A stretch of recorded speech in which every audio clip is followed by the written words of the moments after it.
Hello and welcome back to Cars of Glasgow. Today you join me with the Suzuki Spacia Gear XZ Hybrid Turbo and all-wheel drive. This particular car is finished in yellow too, and in this video I'm going to be giving you a tour of the exterior and show you some of the quirks and features of the interior of this K car, so stay tuned for this video. So we'll start off with the front end of the Suzuki. Now I wanted to bring your attention to this little guy here. Now this is a parking pole, so you pull this up, so that means when you're driving along you can kind of see the edge corner of your car. This is kind of made redundant because this car is fitted with 360 cameras, but I thought I would show you today because it's quite cool. In my head I thought you might want to pull that forward, so if you're driving towards a garage, end of your garage door or wall, that's going to beep off that, but realistically it's going to be for the parking pole. Now, the headlights in this car may look familiar to you UK viewers. These are the headlights of the current Suzuki Jimny, so that's quite a cool little feature up front. Now the rest of the car is very squared off. This is a very tall K car. Then we've got the nice Suzuki logo in the front, and it does have radar cruise control, which uses the cameras up here in the front, and we do have the aforementioned 360 cameras, the little camera lens down here below. So one design element I want to show you is this grille. Now this is designed to look like a zipper on a jumper. That's quite a cool little feature there. Now we'll work our way around to the side of the car because quite a few interesting features to show you. So this is the key fob for the little Suzuki. Now it may look like a normal Suzuki key fob, a little bit smaller, but we do have lock at the top, unlock, and two door buttons there. Now if I go ahead and hold that in, the door should unlock electronically, and that'd be handy if I push the right side. 3, 2, 1. There we go, and electronically these sliding doors open. Now how cool is that? Now you can even close it by holding in those buttons again, and both doors are going to close like so. Yeah, so I just wanted to show you that because it's quite a cool little design feature on the Suzuki. So we're going to have a look at the side of the vehicle. The fender's got this unique little design print into the side. This kind of looks like the curvature of the wheel, which I quite like, and these are 14-inch wheels, which is not something you see too often here in the UK. A little bit of K car, and these are the upgraded alloy wheel design for the Suzuki. On the door mirror here we do have the indicator strip on the side and the 360 camera underneath, and we do have good visibility with the A-pillar being mostly glass, and then up top, as you can see, we've got the roof rails running across the side of the car. This car imprint is giving you van side profiles, tall, flat. We do have some body cladding on the side here, along with this kind of dark charcoal grey plastic on the side of the door card. Now let's have a look at the rear of the car, because this is where things get interesting. So what you're going to notice first is these high mounted lights. Now these are your tail lights and braking lights. I quite like the pattern on them because we do have 6 very strong LEDs. And then the indicator himself, it's got this kind of checkerboard pattern on top of the plastic, and even that on the side of the car here, we do have that same kind of check print as well. Now round on the rear, it is imprinting van again. It's quite boxy and tall. I love this yellow paint, and we do have this grey charcoal breaking up the rear. We do have parking sensors which are factory fitted to this K car. It is worth mentioning because it's an import. We do have the mandatory fog light if you are thinking of importing one of these from Japan, and we also have these little bears that are OEM, and the owner has added them, which are really cool to add to the Spacia Gear badging. I just think it's a nice little touch, and you can see the hybrid badging on the rear there.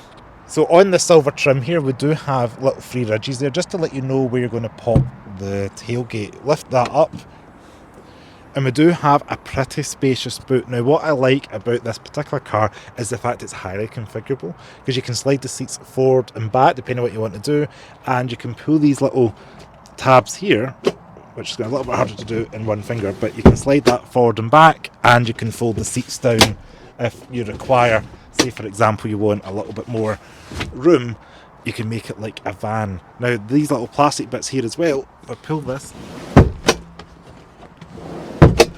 that gives you a relatively flat floor, so you can put things in like a TV, bikes, whatever it may be, because you've got the tall utility space. It's a really well thought out rear end. So on the bottom of the plastic here, we do have little points here for the bikes to get ramped up into the car, and we've also got M6 holes here which allow you to buy accessory shelving or whatever it may be. so you can make more use of the space in the back of the Suzuki. Now, one little cool quirk as well is this little reflector here. When the tailgate's closed, that allows you to look back and you can see directly below. So maybe if you're going to put like a tow hook on or something like that, you can line that up, or just if you don't want to park, you don't want to use your sensors, you're able to use that little reflector mirror there. So it's also worth mentioning, with the tailgate going above, that means you're going to be dry when you're loading in your shopping, or maybe you just want to sit and stare out at a scenic view. Yeah, it's quite a cool little feature just to mention here. And as you can see, I'm sitting here, got plenty of room in this car. So one of the advantages, as you've seen with the sliding doors, is you touch this button, it can electrically open, but it means if you're in a tight parking space, you're still able to go in and load in, items you want to put in here. As you can see, if the seat's folded, that is pretty cavernous back here. Now let me go and put them back up and climb inside.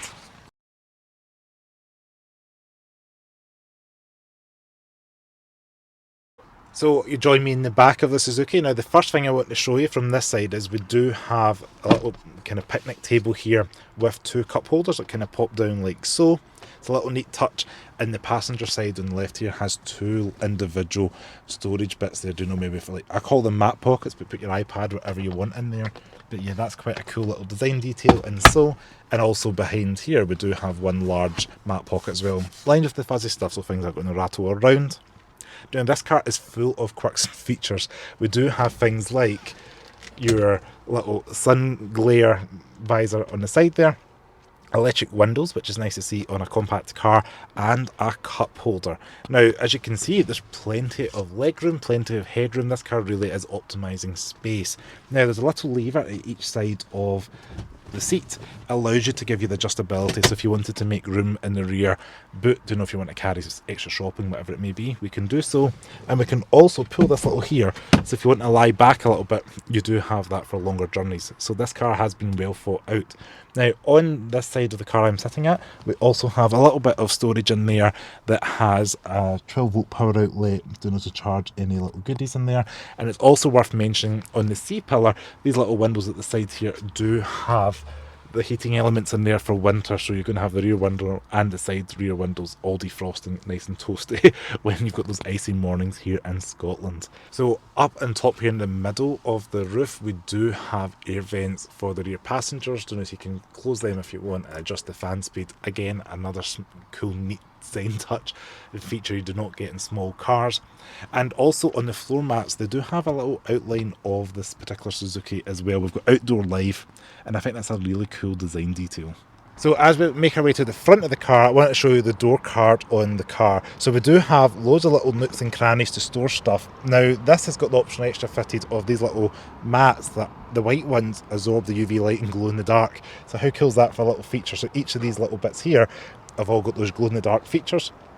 We do have, of course, electric windows, and there is your mechanical door lock. Now let's have a look at the interior of the car. Now the first thing I want to show you is the seat. Now you may be thinking that just looks like a standard seat, what you're going on about, but actually it's got a little pull tab here. That lifts up. Not only do you have storage underneath the seat base here, it also has a little basket here, so you're able to go and carry things that you might want, first aid kit, emergency shopping basket, whatever it may be. It's a really fun storage solution. And underneath there is a lithium-ion battery for the hybrid powertrain as well, which is easy to access. So yeah, I just wanted to show you that because I think that's a really cool quirk of this car. Now, if we step inside, being a Japanese car, we do have the flare. This is an electronic flare in case you break down, located in the side here. And this is where things get interesting. So you may be looking at this dash, looking at all this design detail.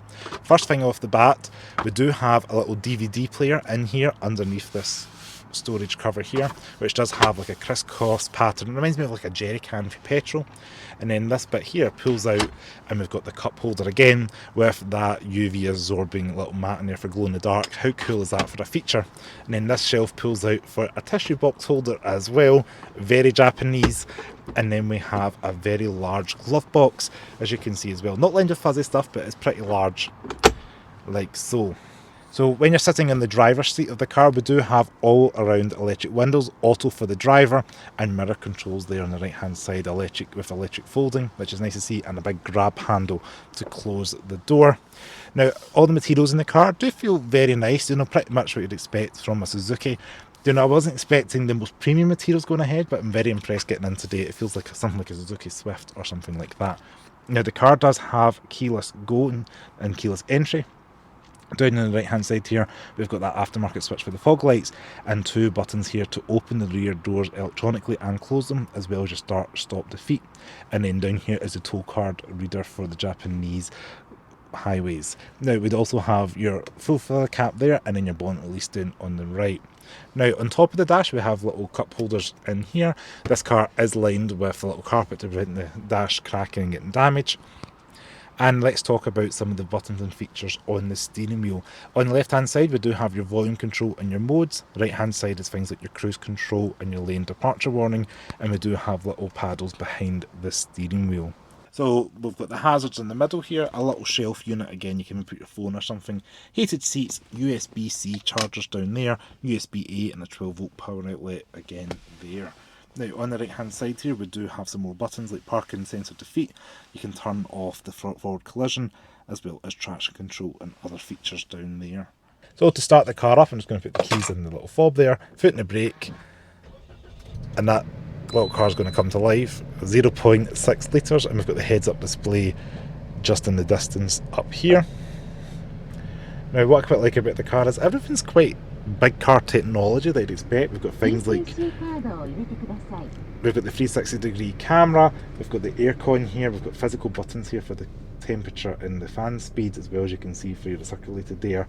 And down here is your heated seats that we've seen earlier on, all the way down for manual, drive, neutral, reverse, and then P for park. And when you're in reverse, you'll see we've got the 360 camera as well as a reversing camera and some Japanese popping up, and we're able to change between camera lens angles, which is really cool as well, touch of a button. And it's even got that little bit when you're reversing to prevent you crashing into something, which is quite a neat safety feature. So the passengers got these 2 rectangular air vents on the left hand side, and then on the centre here we've got one little small circular air vent which you can twist to open, and then we've got one other rectangular one on the right hand side here for the driver.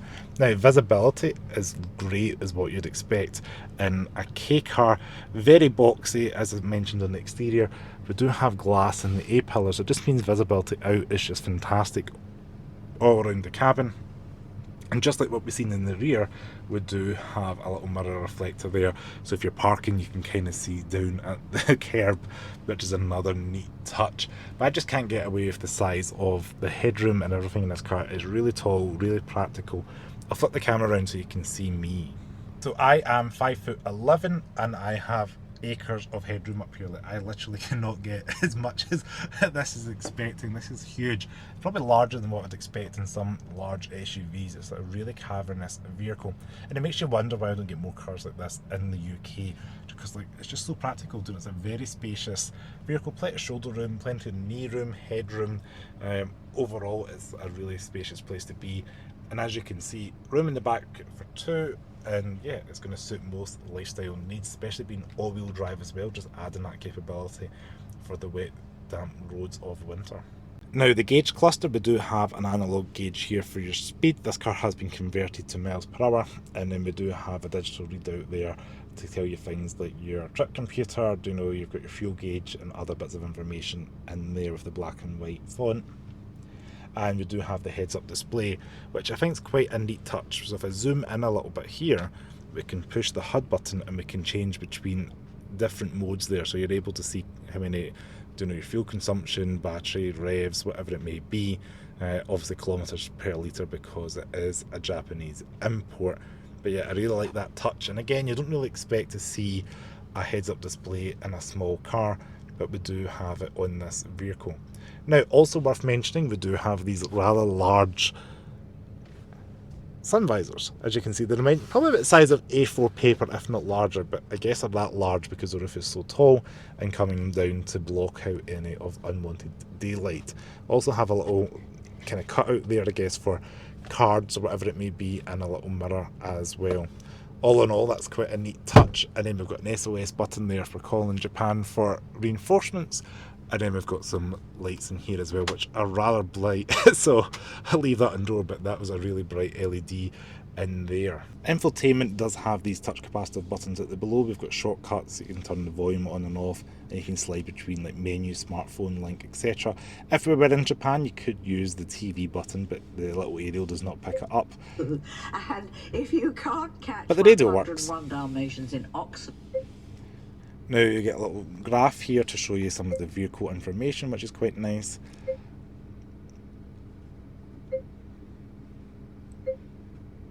And this little readout here to show you engine and electricity to see what wheels are dragging. Now this is the all-wheel drive model, but front-wheel drive is standard. And if I touch this big button here, we're going to get a 360-degree camera. You can pause that at any point, as well as get a 360 spin, which is pretty much what you see in some larger products that we've seen in the Lexus RX, for example. I think that's a really cool feature. Under the bonnet we have a 648cc engine. It's a 3-cylinder and it's good for about 64 PS or 98 Newton meters of torque. Now it does have a 5-speed automatic transmission and it uses a 27 litre fuel tank. Now that's good for a claimed range of 535 kilometres. The owner tells me he's getting about 300 miles of range from a petrol tank here in the UK, and it's costing him around £30 on premium petrol to run it here. So I just want to say thank you very much for watching this video on the Suzuki Spacia gear. If you like this video, please give me a thumbs up, subscribe to the channel below, and make sure to check out Dan's car on Instagram. His Instagram is @SpaciaGearUK. I will see you all next video. Thanks for watching. Ciao.